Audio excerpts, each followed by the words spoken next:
네, 자 그러면 이제 4번. 자, 이 시간에는 이제 여러분 199페이지 자금관리와 관련된 문제 계속해서 해보겠습니다. 자, 4번이죠. 199페이지 4번은 어음관리 대장의 기록과 관리. 그래서 6월 30일까지의 어음관리 대장의 내용을 파악하여 결제를 받으려고 한대요. 그러면 조회해가지고 인쇄를 해봐라 이런 얘기가 되겠네요. 자, 우리는 미리 보기만 한번 보도록 하겠습니다. 자, 수행 1번. 이제 인쇄하는 건 여러분 NC에서 평가할 때 그때 인쇄해서 내시면 되고, 오늘은 그냥 조회만 해볼게요. 자, 거래처별 받으러움 현황을 조회 구분을 잔액으로 해서 작성해라 라고 했습니다. 그러면은 한번 가볼까요? 아까도 한번 우리 들어가 본 적이 있는데, 자, 전체 메뉴 가셔가지고 받으러움 현황에 갑니다. 받으러움 현황 그러셔가지고 이 거래처별 받으러움이라고 그랬으니까 여기 거래처별이라는 탭을 누르세요. 거래처별. 네, 그런 다음에 6월 30일까지니까 조회 구분은 잔액에서 엔터 치시고, 구분이 잔액이라고 했으니까 잔액에서 엔터 치시고, 기간은 1월 1일부터 6월 30일로 이렇게 입력을 하시면 돼요. 거래처는 모든 거래처를 볼 거니까 엔터 하시면, 네, 우리가 350만원짜리 잔액 아직 남아 있고요. 350만원짜리는 데일리룩에서 받은 거. 그 다음에 멋쟁이 거는 전기에서 240만원이 거래처별 초기 2월에 입력했던 거 그거거든요. 전기 2월. 전기에 넘어온 거. 그거 우리가 요 앞에 금방 2번 문제에서 우리가 만기 되어가지고 당좌예금에 입금시켰죠. 그러니까 대변에서 감소한 거죠. 따라서 멋쟁이의 거 240만원은 잔액이 없습니다. 이렇게. 네, 잔액이 없죠. 그래서 거래처별 잔액을 보면 350만원, 여기 데일리룩 것만 잔액으로 남아있다. 이걸 우리가 볼 수 있는 것이죠. 자, 거래처별이 아니라 만기일별로 보라. 그러면 저는 여러분에게 만기일이 언제부터 언제까지인 걸 인쇄해서 제출하시오 이렇게 할 거예요. 그러면 여러분은 만기일별 여기다 해놓고 여기다가 날짜를 넣어주는 겁니다.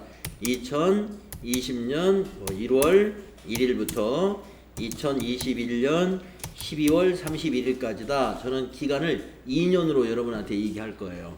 그래서 거래처에서 엔터 치면은 이렇게 2020년 1월 1일부터 내년 12월 31일 사이에 만기일이 있는 거, 그 받으러움이 여기 쫙 보이는 거죠.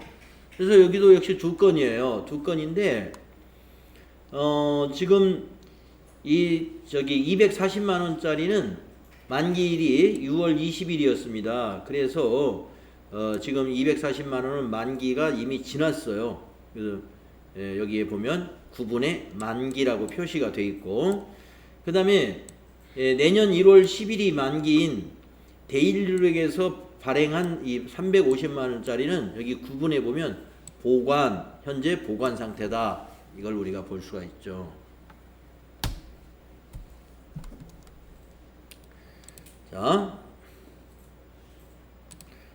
받으러움 현황을 봤습니다. 다음은 수행 2번 해보겠습니다. 거래처별 지급어음 현황. 네, 조회 구분은 내용으로 이번에는 해봐라 하는 겁니다. 한번 작성해 볼까요? 자, 전체 메뉴에 역시 이번에는 지급어음 현황을 클릭하시고, 거래처별이니까 여기서도 거래처별 여기 클릭하시고요. 만기일별로 하라 그러면 여기 첫 번째 탭에서 하는 거고, 거래처별로 한다 그러면 여기서 하십니다. 내용을 보자고 그랬으니까 조회 구분을 여기 내용을 선택해 주세요. 내용. 그리고 거래처는 전부 봐야 되니까 거래처에다 클릭하고 엔터를 치면은 처음 끝이 입력되고요. 기간도 그냥 엔터 치면은 올해 1월 1일부터 12월 31일이 기간이 자동으로 입력이 됩니다. 6월 30일까지군요. 네, 그러면 여기를 6월 30일로 바꾸면 되죠. 6월 30일 끝나는 날짜를. 네, 결과는 같습니다. 그래서 지급어음 현황이라는 것은 우리 회사가 발행한 어음이에요. 그래서 6월 30일 날 우리가 발행했고요. 만기는 내년 1월 30일이에요. 1,000만 원짜리 지금 발행 상태로 되어 있죠. 아직 은행에서 안 빠져나갔기 때문에 결제란이 비어 있는 겁니다. 그래서 잔액이 지급어음은 우리가 지금 1,000만 원이 잔액으로 되어 있는 거죠. 우리가 어음 등록에서 1,000만 원 발행했던 거 여기서 지금 보고 있는 거예요. 그래서 어음 거래가 많은 기업은 이런 지급어음 현황, 받을 어음 현황이 어떻게 되겠어요? 여기 빽빽하게 있겠죠? 자, 닫아주시고요. 그 다음에 수행 3번 어음 직계표. 예, 이건 아까 봤기 때문에 해보지 않겠습니다. 뭐 하나밖에 없어요. 어음 직계표 가면은 우리가 지금 가보면 어떻게 됐을까요? 우리가 발행을 했기 때문에 발행으로 또 있겠죠. 한번 볼까요? 어음 직계표도 6월 30일자로 한번 보겠습니다. 전체 메뉴 가셔서 어음 직계표, 예, 수불장에서 엔터, 금융기관에서도 그냥 엔터 하면은 아까하고 달라진 점을 보실 수가 있는데, 수령 한매에 지금은 발행 한매입니다. 아까는 발행이 0매였죠. 그리고 미발행이 한매였는데 조금 전에 우리가 발행을 했기 때문에 미발행 제로, 미발행이 발행으로 이렇게 바뀌어져 있습니다. 여기 발행. 그래서 어음 수불장은 어음 등록을 한 것이 전부 보이는데 발행 상태인지 현재 미발행 상태인지 이런 것들을 조회해 볼 수 있습니다. 그래서 이제 어음 관련된 장부를 인쇄해서 윗사람들의 결제를 받는다라고 하면은 어떤 장부에선 간에 저 위에 있는 여기 인쇄 눌러서 인쇄하시면 돼요. 그래서 인쇄를 할 때 여러분들 그때 제가 이 결제란 만드는 거는 알려드렸나요? 네. 예. 결제란 같은 거 인쇄하겠다 해놓고 결제란 등록 눌러서 몇 칸이 필요한지 여기에 직급인가요? 그 이름을 우리 회사 실정에 맞게끔 입력해서 만들어 쓰는 것입니다.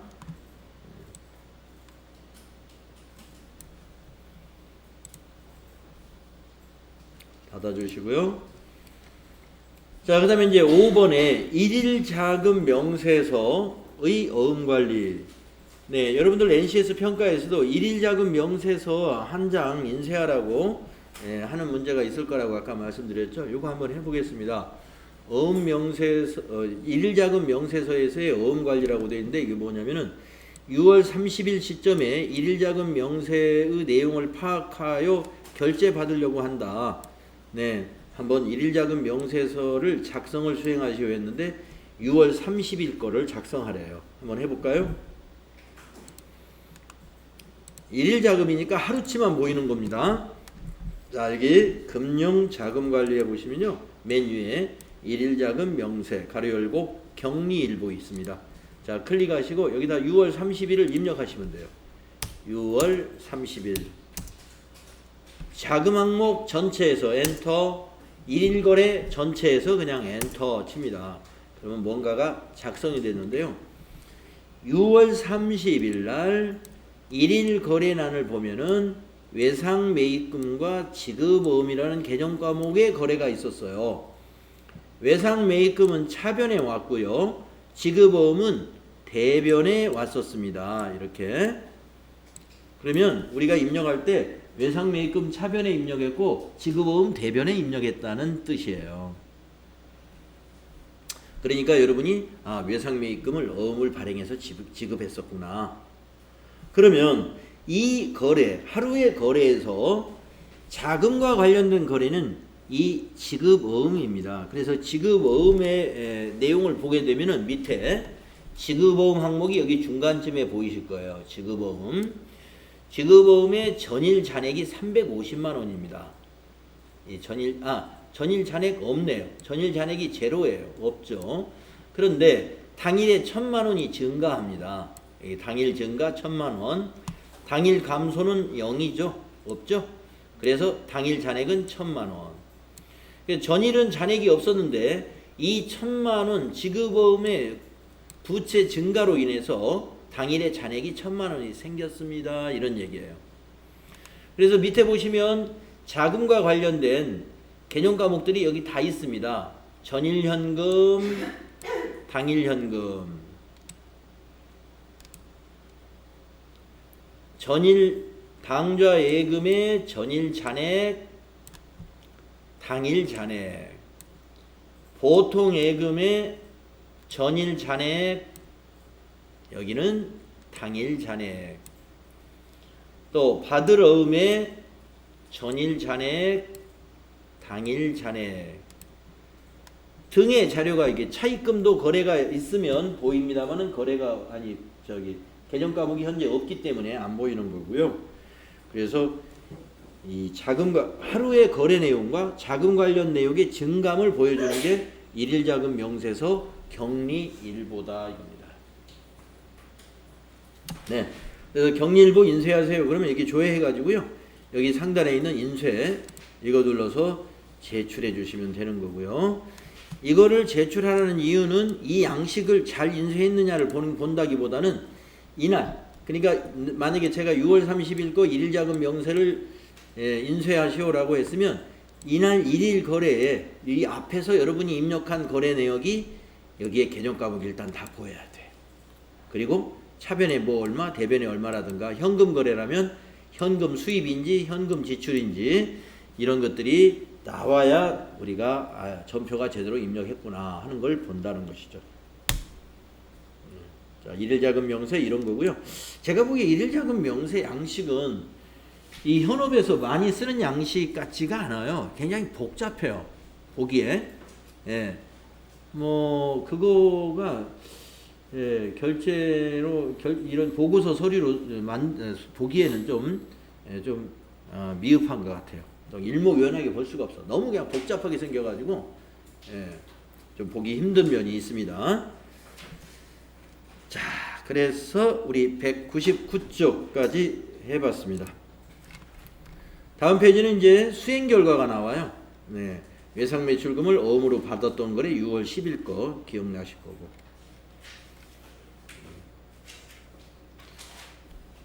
수행 결과 우리가 했던 거 설명 쭉 나오는 겁니다. 네.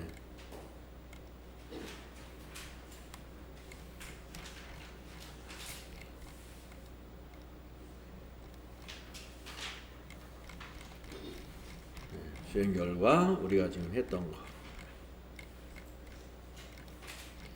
자, 팁을 읽어보겠어요. 204페이지 수행 팁을 한번 읽어서 정리하고 다음으로 넘어가겠습니다.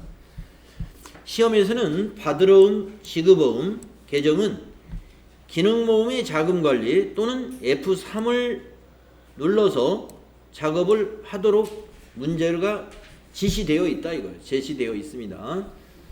네, 그러니까 이 F3을 눌러서 쓰시면 되고요. 만약에 이 메뉴 F3을 잊어버렸다 그러면 기능모음이라는 메뉴가 오른쪽 상단에 있으니까 거기 가서 자금관리 누르셔도 이 F3 누르는 거나 똑같아요. 자, 전자음의 번호는 모두 20자리로 구성이 되어 있는데요. 앞에 3자리는 은행 코드니까 은행 코드 먼저 넣으시고 가운데 8자리는 어음의 발행 일자입니다. 그래서 8자리 넣으신 다음에 뒤에 9자리는 1년 번호니까 이렇게 구분해서 넣으시면 좋겠다. 자금관리 내역이 이미 된 전표를 삭제하려면 자금관리를 먼저 지워야 됩니다. 어음 계정란을 클릭한 후에 하단의 자금관리 내역란을 선택을 한 다음에 상단에 있는 이 삭제 이거를 클릭하여 하단의 자금관리 내역을 먼저 삭제해라. 그래야 전표도 삭제할 수 있다 이런 얘기입니다. 그래서 삭제할 전표를 선택한 후에 삭제를 클릭하면 삭제가 됩니다. 시험에서는 받으러음 현황, 지급어음 현황, 어음 집계표는 조회 문제로 제시가 됩니다. 여러분 자격증 시험에서는 받으러음 현황이나 지급어음 현황은 또 어음 집계표는 그걸 조회해 가지고 문제를 내고 있어요. 조회, 그러니까 장부를 조회할 줄 알면 답을 맞출 수 있다 이런 얘기. 자, 자금 관리가 여기까지입니다. 네, 지금 교재에 있는 것 내에서 지금 우리가 해봤던 것 내에서 자금 관리 NCS 평가도 할 거고요. 여기에 없는 것은 제가 금요일날 그 소액 현금 내가 인쇄 하나씩 해드렸죠? 인쇄 하나씩. 금요일날 빠지신 분은 요거 인쇄 하나 가져가시면 인쇄를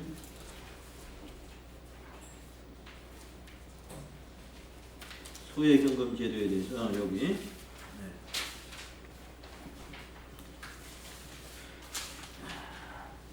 거기 동영상 보시면은 이거에 대해서 설명한 게 있어요. 네. 그 소액현금에 관한 것도 한 문제 낸다고 그랬죠. 소액현금 관한 거 한 문제 냅니다. 그래서 공부하지 않은 거는 출제하지 않습니다. 이렇게 한 거. 여기에서 한다. 우리 전표 관리에서 분계 문제 많이 나왔잖아요. 그러니까 자금 관리도 분계예요. 기본적으로는 분계. 근데 분계인데 전부 다 뭐하고 관련된 거? 뭐 현금하고 관련된 거, 신용카드 관련된 거, 수표 관련된 거, 지금 했던 어음 관련된 거, 그런 분계만 냈습니다. 네.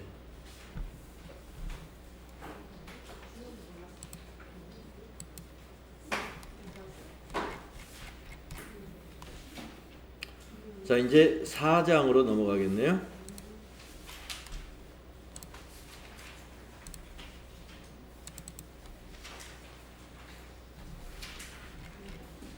부가가치세 신고. 이제 메인 매출 전표 입력에 대해서 공부합니다. 네, 오늘 이 선아리 씨가 혼자 빠졌는데 이거 동영상으로 꼭 공부해야 되는데, 네, 메인 매출 전표 입력, 부가가치세 신고. 이건 여러분들 자격증 시험에서 이 부가가치세 신고 여기에서 24점 나와요. 24점. 네. 네. 24점. 예, 그러니까 상당히 중요한 부분입니다. 부가가치세 신고, 즉 메인 매출 전표 입력하는 방법이에요. 네. 그래서 오늘 여러분 메인 매출 전표 입력하는 방법을 오늘 익히는 겁니다. 지금까지 전표 관리, 자금 관리에서는 전부 다 일반 전표 입력하는 거였죠. 네, 일반 전표 메뉴만 지금 쓰는 걸 연습한 거예요. 네, 이 부가가치세 신고는 메인 매출 전표라는 걸 입력하는 건데 일반 전표보다는 좀 복잡하게 생겼어요. 왜 복잡한지 여러분이 들어가 보시면 아는데 일단 책에 있는 내용 보도록 하겠습니다. 자, 그래서 부가가치세 관련해서는 이제 세금계산서 발급하는 것도 공부할 게 되겠고요. 또 부가가치세 부속서류 작성하는 것도 공부를 하게 되겠고요. 그 다음에 부가가치세 신고서 보는 방법, 즉 작성하는 방법, 이렇게 공부를 할 겁니다. 네, 부가가치세가 무엇인지는 뭐 새삼스럽게 여기서 다시 공부하지 않아도 우리가 부가가치세 이론에서 부가가치가 무엇인지는 다 공부했고 부가가치세의 특징까지도 여러분들 다 충분히 공부했습니다. 그 다음 과세기간에 대해서도 여러분 다 공부했죠. 과세기간 1기는 1월 1일부터 6월 31일이 1기, 2기는 7월 1일부터 12월 31일을 2기라고 하죠. 그래서 법인사업자의 경우에는 1기 때 예정신고 기간은 1월 1일부터 3월 31일까지를 가지고 4월 25일까지 신고서와 납부를 해야 되고, 신고와 납부를 해야 되고, 그 다음에 법인은 또 확정신고 기간에 이 3개월 거는 빼고 4월 1일부터 6월 30일까지를 법인은 확정신고를 또 하게 됩니다. 그런데 개인사업자는 어떻게 하느냐? 1기 때 아예 예정신고를 하지 않고 1월 1일부터 6월 30일이 1기잖아요. 1기 거를 한꺼번에 7월 25일 날 신고 납부한다. 개인사업자는. 법인사업자는 3개월씩 끊어서 2번 신고한다. 이런 얘기죠. 그것이 애정신고, 확정신고가 있다 이거예요. 법인사업자는. 네. 그런데 이제 그 애정신고를 안 해도 되는 법인이 있죠. 여러분 이론 배울 때 기억하시나요? 우리가 2019년도까지는 법인은 애정신고를 모두가 다 의무적으로 했어야 돼요. 애정신고 납부를. 그런데 2020년도부터 부가가치세법이 개정이 돼서 법인사업자 중에서 어떤 법인은 애정신고를 안 해도 됩니다. 그냥 고지 납부만 하면 됩니다. 어? 뭐였죠? 여러분 얼마요? 예? 제가 잘 모르겠어요. 네? 얼마요? 3천만 원? 4천만 원? 4,800만 원? 아닌데요. 1억 얼마인데? 여러분 그 이론 부가가치세 이론 한번 가보세요. 거기에 과세기간 쪽 하단을 보세요. 과세기간 하단. 이론에서 네, 과세기간 하단에 작은 글씨 주의란에 있었습니다. 네. 여기 과세기간 하단에 주의란에 1억 5천만 원이죠.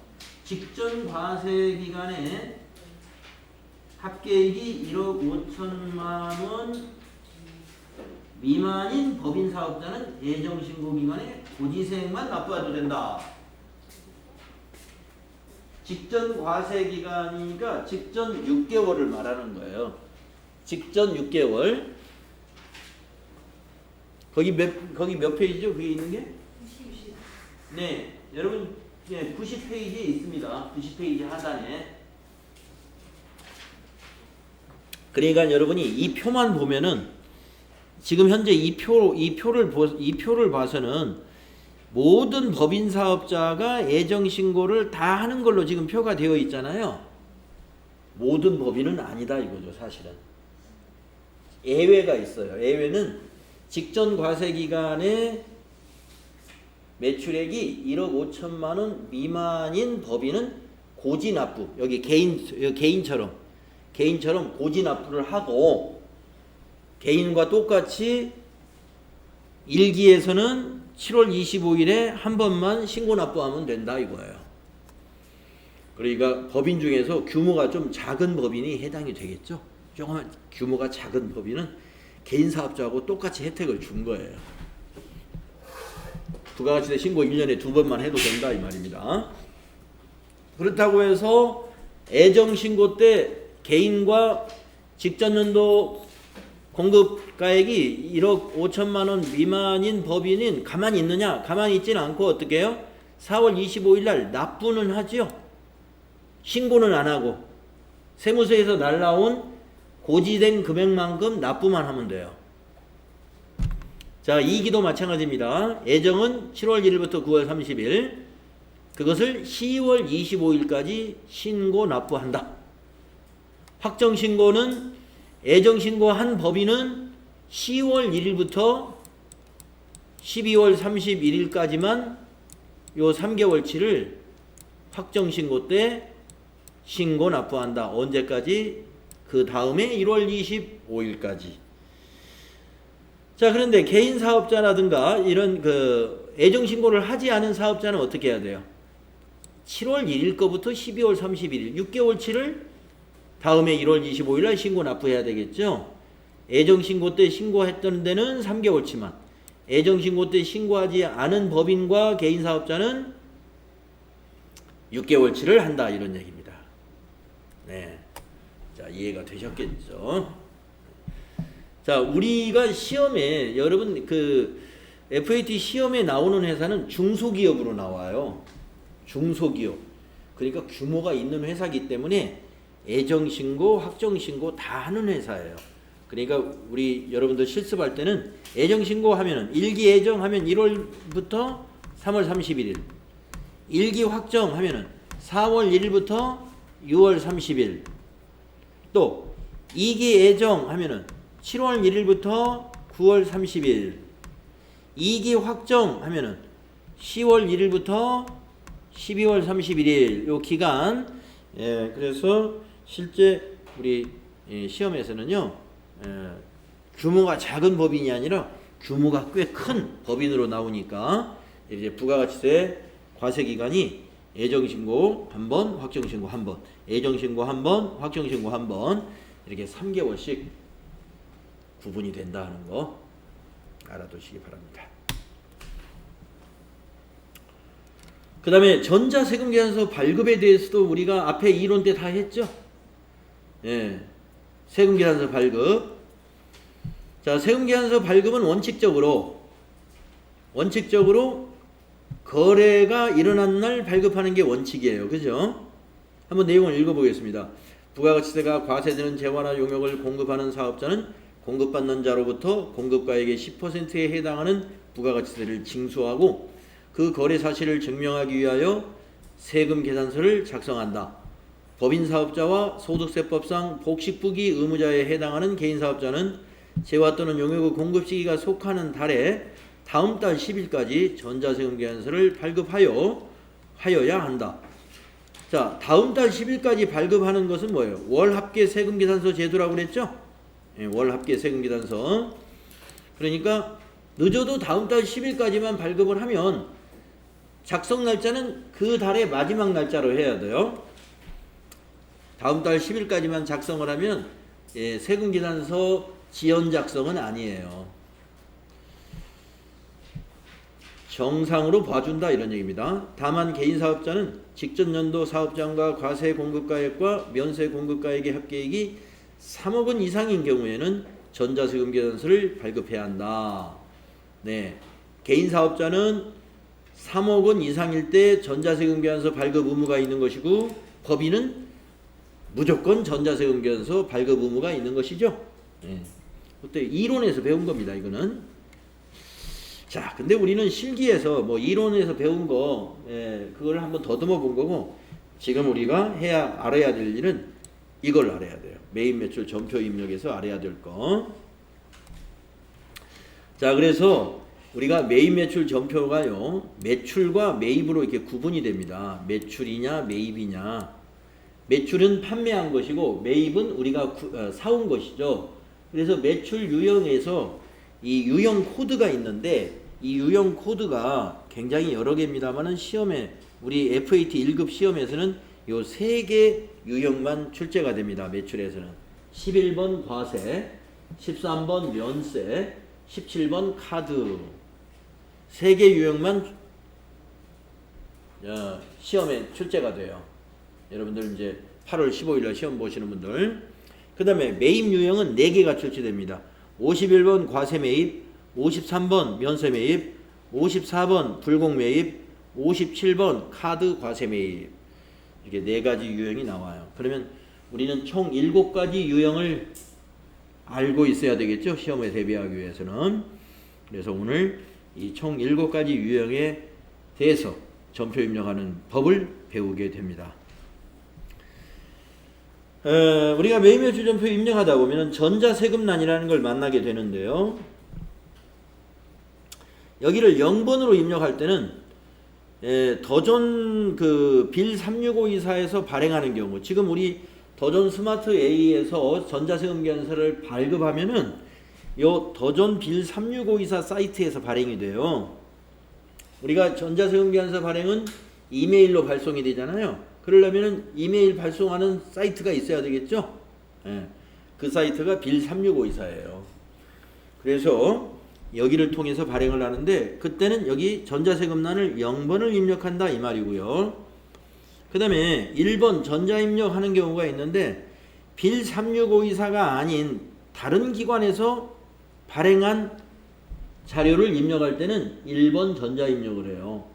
그러면 타기관 발행 전자세금계산서가 뭐냐? 예를 들면 홈택스에서도 전자세금계산서를 발행할 수가 있어요.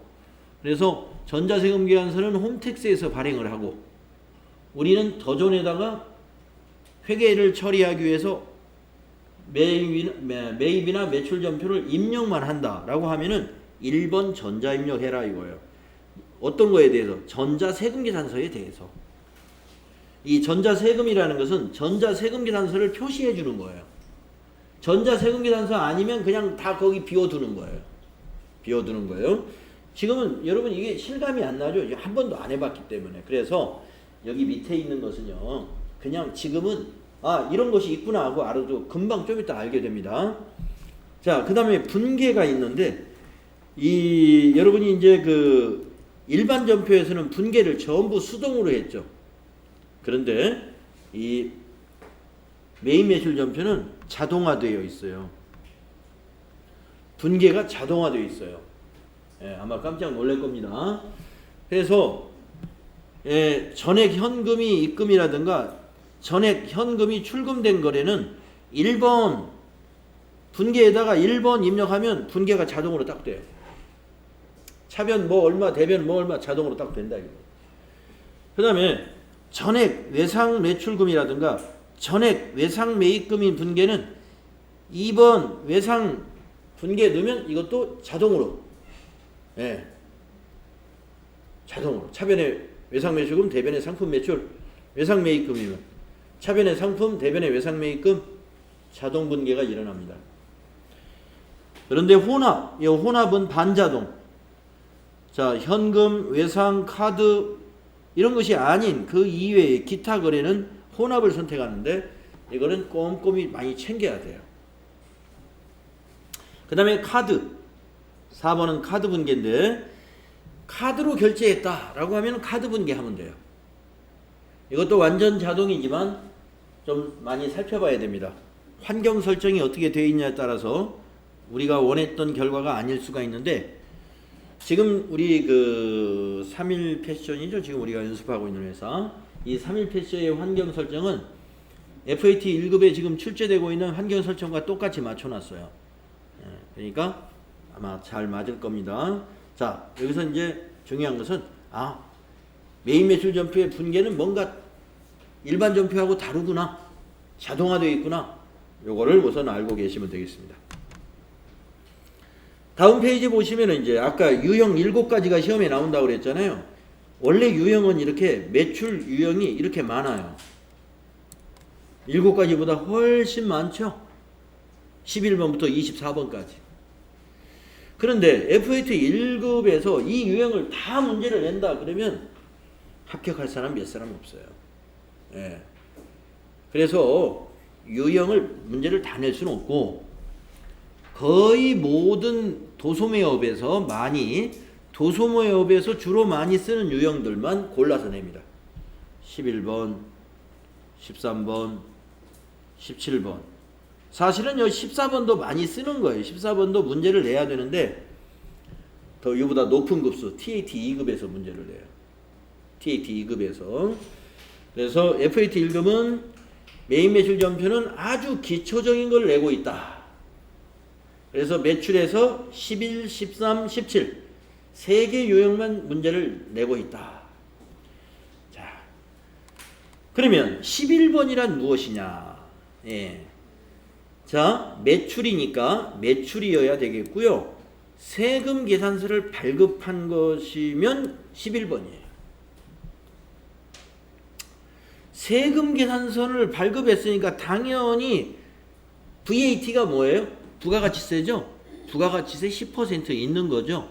부가가치세 10% 없는 것을 세금계산서 발행했을 리가 없죠. 세금계산서라는 것은 세금 영수증이기 때문에 부가가치세 반드시 있는 거예요. 자, 정리하면 11번은 뭐다? 세금계산서를 발행해가지고 매출한 거. 이거 11번 선택하면 돼요. 간단합니다. 그 다음에 13번을 여러분이 선택할 때가 있는데 13번은 뭐냐? 계산서에 의해서 매출한 거. 계산서를 발행한 거예요. 계산서 발행. 세금계산서하고 계산서가 어떻게 달라요? 하신다면은 과세사업자는 세금계산서 발행하는 것이고 면세사업자는 계산서 발행합니다. 그러면 지금 시험에 나올 때는 어떻게 나올까요? 우리 FAT 1급에서 시험 볼 때는 그 사업자가 과세사업과 면세사업을 겸용하는 사업자로 나와요. 과세사업과 면세사업을 겸용한다. 아시겠죠? 만약에 지금 여기 3일 패션이잖아요. 3일 패션이 옷만 파는 게 아니라 패션 잡지를 만들어서 팔기도 해요. 그럼 한번 생각해 볼까요? 3일 패션에서 파는 옷은 과세사업이에요. 옷이라는 상품은. 그런데 잡지도 제작해서 판다 이거예요. 잡지는 도서에 해당이 되죠. 책은 면세예요. 그렇기 때문에 3일 패션은 과세사업과 면세사업을 겸용한다. 그래서 잡지를 제작해가지고 만약에 7월달에 팔았다. 그러면 뭘 발행해야 하냐면 계산서를 발행해서 매출하는 거예요. 그것이 13번이에요. 계산서 발행했다 하면 13번. 그 다음에 17번이 시험에 나오니까요. 17번은 뭐냐? 카드 과세 매출이라는 건데 신용카드 매출 전표를 발행해 가지고 매출한 거. 예, 우리가 보통 소매 같은 거 하면은 만약에 옷가게란 말이에요. 3일 패션이 지금 옷 도소매하는 기업이에요. 예, 개인이 와서 옷 한 벌을 사가요. 그러면 대개 신용카드로 결제하죠. 그게 17번이에요. 신용카드 판매를 했다. 그러면 전표가 뭐겠어요? 신용카드 매출 전표가 있겠죠? 그럴 때는 17번 유형으로 입력한다. 예, 도대체 이걸 뭘 어디다 입력하라는 말이야? 요거는 이제 곧 보게 됩니다. 그 양식이 있어요. 매우 중요합니다. 유형을 잘못 선택하면 그 문제는 틀려요. 틀릴 수밖에 없어. 유형 잘못하고 밑에 맞출 수 있는 방법이 없다 이겁니다. 아주 중요하고요. 자, 그러면 이제 매입 유형을 보시면 네, 매입 유형 볼까요? 매입 유형도 이렇게 많습니다. 51번부터 62번까지 이렇게 많은데 4개만 나와요. 51번, 53번, 54번, 57번. 이 4개 중에서 앞에서 매출하고 좀 비슷한 것이 보입니다. 여기 51번은 11번하고 비슷하고 53번은 13번하고 비슷하고 57번은 17번하고 비슷해요. 그러니까 비슷하기보다는 반대쪽이죠. 자, 아까 11번이 뭐예요? 세금계산서를 발행하면서 판매한 것이다 그랬죠. 그럼 51번이 뭔가 볼까요? 51번 세금계산서 수치. 세금계산서 수치라는 것은 발행의 반대죠. 받았다 이거. 우리가 세금계산서를 받았다. 그러니까 매입인 거예요. 그래서 그러면 세금계산서 매입은 전부 다 51번이냐? 그렇지가 않아요. 그 밑에 54번 한번 볼까요? 54번 보면은 세금계산서 수치인데 불공제 관련된 거. 그건 54번이에요.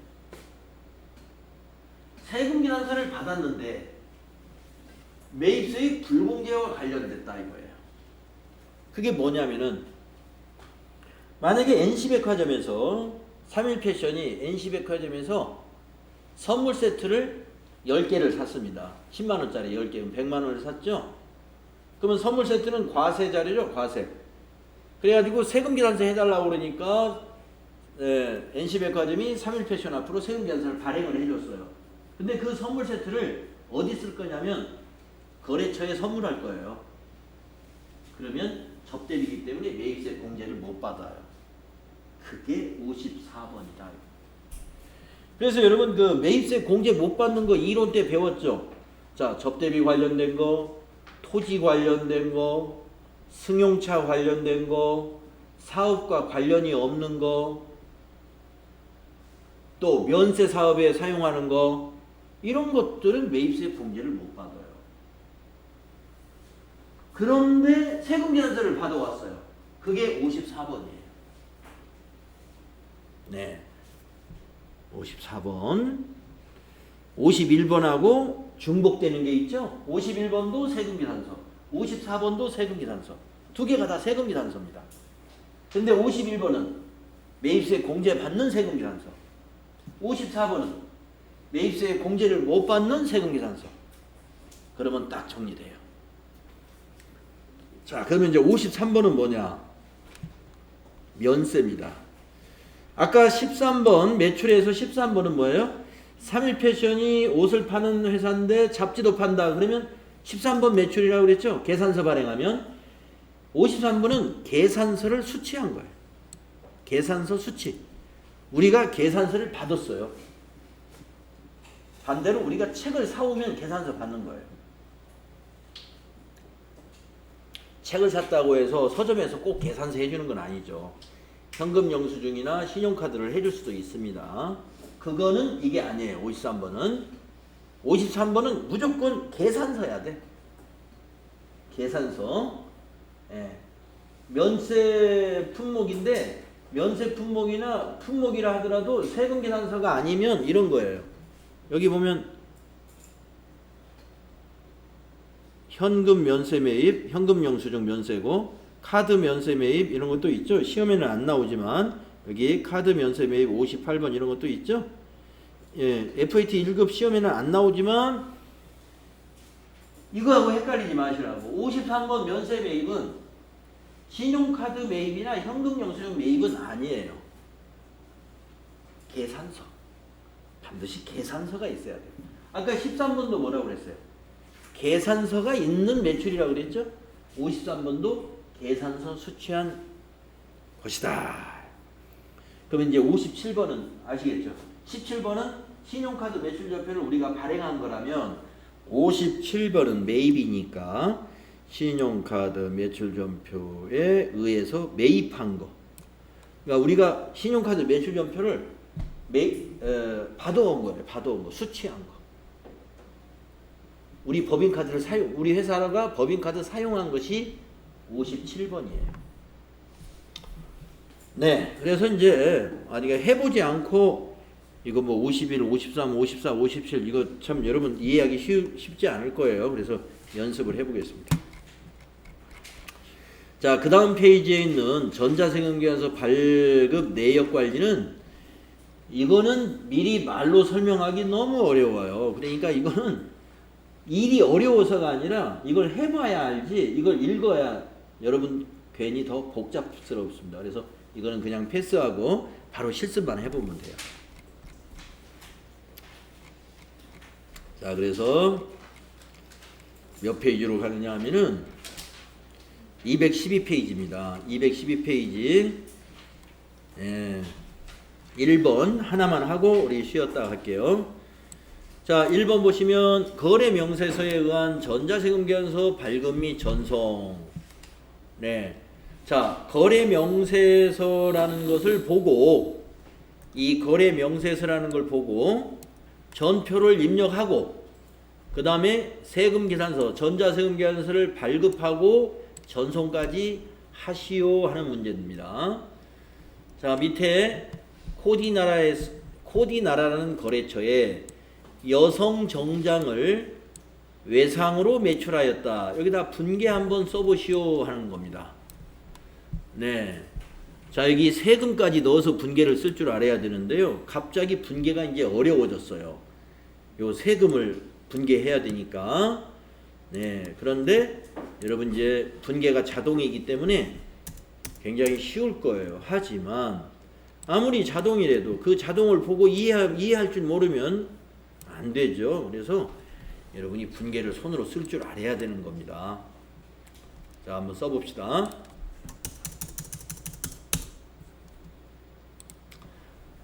자, 상품을 얼마치 팔았나요?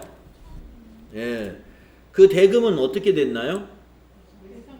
예, 외상 매출했죠? 그러면 여러분 차변에 외상 매출금 와야 돼요. 외상 매출금이 차변에 오는 거예요. 거래처를 괄호 속에 쓰면 됩니다. 코디나라. 얼마가 외상 매출금이냐면 1,100만원. 부가세까지 받아야죠. 그래서 외상 매출금 차변에 코디나라 1,100만원. 이제 대변하겠습니다. 대변이 공급가액하고 부가세를 나누어서 분계를 합니다. 공급가액은 상품 매출이 돼요. 상품 매출 1,000만원. 예, 대변이 2개가 된다 이거예요. 상품 매출 1,000만원. 그 다음에 부가세는 뭐가 될까요? 예수금. 부가세 예수금. 왜 그러냐면 저 100만원은 우리 돈이 아니에요. 그래서 우리 회사의 수익으로 보면 안 돼. 예, 상품 매출이라는 것은 우리 회사 수익이죠. 1,000만원은 우리 회사 수익이에요. 1,000만원. 공급가액이라고 하는 것은 여성 정장이 1,000만원어치를 파는 거예요. 1,000만원어치 팔고 코디나라로부터 100만원은 거래 징수를 한 거예요. 우리가 세금을. 예, 그래서 그거는 우리 세금은 뭐예요? 우리가 걷는 게 아니라 국가가 걷는 거죠. 그래서 부가세 예수금 부채로 기록합니다.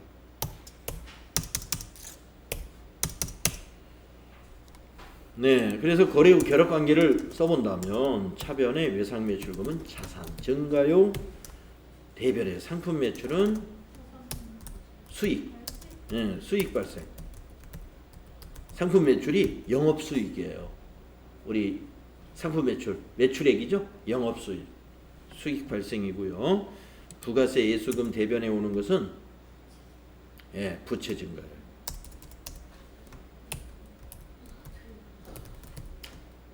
부채 증가. 분계가 갑자기 복잡해졌죠? 부가가치세 하나 더 들어가니까 이렇게 복잡한 거예요. 네. 우리가 전표관리에서 뭐 외상매출 이런 거 할 때는 부가세 이런 거 무시하고 한 거예요. 무시하고. 그런데 우리 상품 거래에서 부가세가 빠질 수가 없어요. 네, 상품을 팔았다 그러면 부가세 분계 반드시 해야 되는 거예요. 그래서 매입매출 전표에 이런 분계가 자동으로 만들어지는지를 여러분이 확인하셔야 돼요. 그래서 항상 그 분계가 자동으로 된다고 해서 그냥 이 프로그램을 여러분이 완전히 믿어버리면 안 돼요. 예, 자동으로 잘 됐나? 여러분이 눈으로 확인해서 잘 됐으면 다음으로 넘어가는 겁니다. 자, 이거 이대로 되는지 한번 보세요. 자, 그러면 전표를 입력하겠습니다. 자, 분계 써봤으니까 날짜는 여기 거래 날짜인 7월 10일 날짜 매입 매출 전표에 입력을 하겠습니다. 자, 매입 매출 전표 클릭하시고 날짜는 7월 10일 네 했더니 우리 일반 전표에는 첫 번째 날짜 입력하면 9분이라는 게 나오는데 여기는 9분 대신에 유형하고 나오죠. 이 유형이 아주 중요하다 이거예요. 자, 지금 매출인가요? 매입인가요? 네, 매출이니까 이쪽에서 찾으셔야 돼. 이 매입을 보면 안 되고요. 자, 아까 매출에서 3가지가 나온다고 그랬습니다. 11번, 13번, 17번. 자, 11번은 세금계산서 매출입니다. 자, 우리 이거 세금계산서 발행해야 되죠. 그러니까 11번인 거예요. 그래서 마우스로 찍는 것보다는 숫자를 키보드를 이용해서 11 이렇게 직접 입력하세요. 그게 더 정확한 거예요. 마우스로 콕 찍으면 그 주변 거가 찍혀가지고 잘못하면 실수를 합니다. 그리고 매출을 입력할 때는 여기 상단에 이렇게 빨간 단추로 매출 이렇게 보이는 게 맞아요. 예. 그리고 품명 여기서부터 여기는 그 거래 명세서를 보고 그대로 입력하는 거예요. 네, 거래 명세서를 보고 그대로 입력해 주는 겁니다. 네. 그래서 거래 명세표를 보면은 분명히 어디 지금 우리 몇 페이지죠? 책이? 212. 예, 212. 네. 여성 정장 엔터 치고 수량에다가 100 엔터 치고 단가에다가 10만원 엔터 치면 금액은 다 자동 입력돼요. 그리고 엔터로 쳐가지고 코드나로 간 다음에 여기 코드는 거기 거래 명세서에 있는 우리가 판매한 거니까 공급 받는 자가 거래처죠. 공급 받는 자 코디나라니까 코디로 이렇게 검색해 주시면 코디나라 엔터 그러면 거래처 이름과 사업자 번호가 자동으로 입력됩니다. 자, 전자세금란은 어떻게 해야 되느냐? 빌 36524에서 빌 36524에서 발행하는 경우는 여기 0번 입력하라고 아까 그랬죠. 그래서 이건 0번이에요. 우리가 발행해야 되니까. 전자세금 계산서를 빌 36524를 이용해서 발행할 거예요. 그럴 때는 여기 0번이에요. 비워두세요. 자, 이제 아까 제가 자동이라고 한 게 분계 이거예요. 여기다 분계를 여기 밑에 보시면 메시지가 쭉 나와요. 1번은 현금, 2번은 외상, 3번은 혼합, 4번은 카드다. 밑에 나오죠. 그러면 이 분계가 밑에 자동으로 일어나요. 자, 이 거래는 전액 외상이죠. 그러면 여기다 2번을 입력해 보세요. 2번. 그랬더니 밑에 분계가 딱 됐습니다. 이것을 여러분이 조금 전에 분계 쓴 거하고 맞는지 한번 대조해 보세요. 차변의 외상 매출금 1,100만원, 거래처는 코디나라. 대변의 부가세 수금 100만원, 거래처 코디나라. 대변의 상품 매출 1,000만원, 거래처 코디나라. 뭐 부가세 예수금이나 이거 상품 매출에 거래처는 굳이 안 넣어도 되는데 자동으로 들어 있으니까 이건 그대로 두면 돼요. 그냥 분계 똑같죠. 예. 그래서 분계는 자동인데 위에 있는 내용 이거를 잘 입력해야 돼. 위에 있는 내용을 정확히. 그래야 밑에 분계까지 딱 맞는 거예요. 근데 여러분이 공부하실 때 이건 자동이다 라고 해서 이걸 찰떡까지 믿고 그냥 바로 넘어가면 안 됩니다. 왜냐하면 틀리는 경우가 가끔 있기 때문에. 네. 그래서 확인하시고 가야 되는데 외상 같은 건 틀리지 않아요. 네. 외상 같은 건 완전히 맞는 거예요. 그렇지만 이걸 꼭 보면서 가세요. 그래야 공부가 됩니다. 네. 점표는 매입 매출 점표는 많이 입력해 봤는데 분계 써보세요. 그러면 분계를 못 써요. 여러분 부가가치세 시험도 우리가 언제 보잖아요. 맨 마지막 날 보는 게 부가가치세 시험일 텐데 그때 요 분계를 쓰는 거를 제가 두 문제를 내요. 예, 이 분계 쓰는 거. 그러니까 이걸 안 보고 와본 사람은 매입 매출 점표를 입력은 할 줄 아는데 이걸 못 써요. 이거 쓸 줄 알아야 됩니다. 그래서 분계 쓰는 거 눈으로 꼭 보셔라. 자, 이제 세금기단서 발급 전송하고 쉬었다 할게요. 자, 아까 이 문제에서 뭐였습니까? 발급 및 전송해라 그랬으니까 발급하러 가야 되겠네요. 자, 전체 메뉴 가셔서 부가가치세 2라고 하는 박스에 맨 첫 번째 메뉴가 전자세금계산서 발행 및 내역관리입니다. 거기 클릭해 보실래요?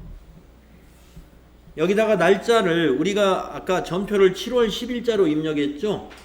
네, 거기 기간을 7월 10일부터 7월 10일로 입력해 주세요. 기간을 7월 10일부터 7월 10일로.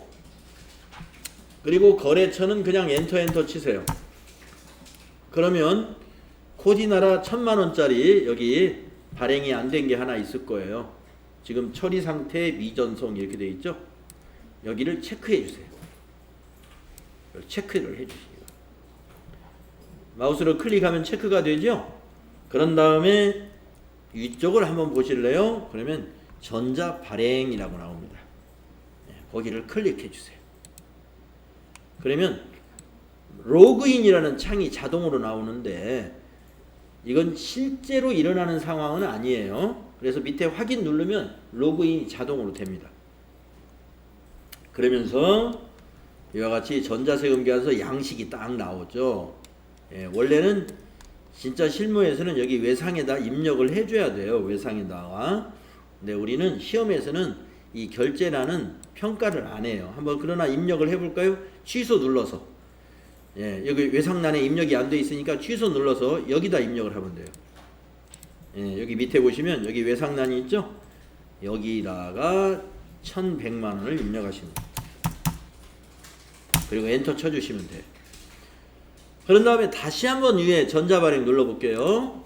예, 그러면 이제 공급자, 공급받는 자, 작성일자, 공급가액, 세액, 이런 그 사업자 번호, 이런 필요적 기재사항이 있죠. 이런 거에 오차가 없는지 잘 보셔야 돼. 그리고 외상미수에 1100 들어가 있죠. 자, 시험에서는 이 부분 밑에 결제라는 평가를 안 합니다. 시험에서는. 우리는 그냥 다 넣어본 거예요. 자, 이제 밑에서 발행 눌러주면 됩니다.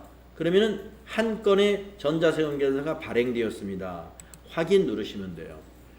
자, 그러면 이 상태가 어떤 상태냐? 거래처에는 발행이 됐어요. 여기 지금 거래처 담당자의 이메일 주소예요. 이쪽으로는 발행이 되었는데 확인 요청이라는 건 뭐냐면 이 사람이 아직 메일에서 이 우리가 보낸 전자세금계산서를 아직 확인 안 했다는 거예요. 당연하겠죠. 지금 방금 발행했는데 메일에서 확인했을 리가 없고, 국세청은 아직 발행이 안 돼 있어요. 국세청에는 전송이 안 돼 있다 이거예요. 우리 실무용 프로그램은요, 국세청 전송을 컴퓨터 프로그램이 자동으로 해줍니다. 그런데 시험 볼 때는 전송하는 메뉴를 만들어 놨어요. 시험 볼 때는 전송하는 메뉴를 만들어 놨기 때문에 수동으로 전송해야 됩니다. 그래서 지금 여기 있는 거 다시 체크하시고, 이번에는 아카데미 전자세금계산서라는 단추를 눌러줍니다. 그러면 빌 3652서라고 하는 웹사이트가 이렇게 가상으로 나타납니다. 가상이라 하더라도 제대로 입력 안 하면 이거 안 나타나요. 자, 확인 누르시고, 아니 로그인 누르시고, 그러면 로그인이 된 것처럼 보여요. 그 다음에 미전송을 여기 체크하고, 미전송. 왜 따라 안 하시죠? 미전송 체크하고 여기 매출 조회를 눌러요. 매출 조회. 그러면 여기 조회가 됩니다. 방금 아까 거래처에 발행했던 것이 보이죠.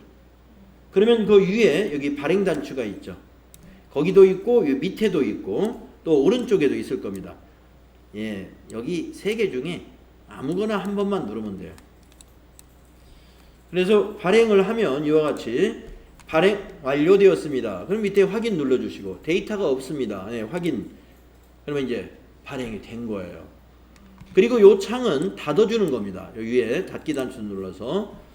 그런데 지금 아직도 국세청의 발행 대상이라고 된 것은 여기 조회가 안 눌러져서 그래요. 위에 조회 누르면 전송 성공으로 떠 있습니다. 예, 여기까지 수행하면 전송까지 끝난 거예요. 그리고 이 전자세금계산서 발행 탭을 여기 위에서 여기 눌러서 닫아주시면 돼요. 그러면 메인 매출 전표로 돌아왔죠? 예, 메인 매출 전표에 지금 전자세금란이 현재는 이렇게 텅 비어 있지만 조회를 또 한번 눌러주게 되면 여기 위에 조회라는 단추 있죠? 눌러주면 거기에 발행되었다 해서 전자 발행 이렇게 바뀝니다. 발행이 끝나면 이렇게 바뀌어요.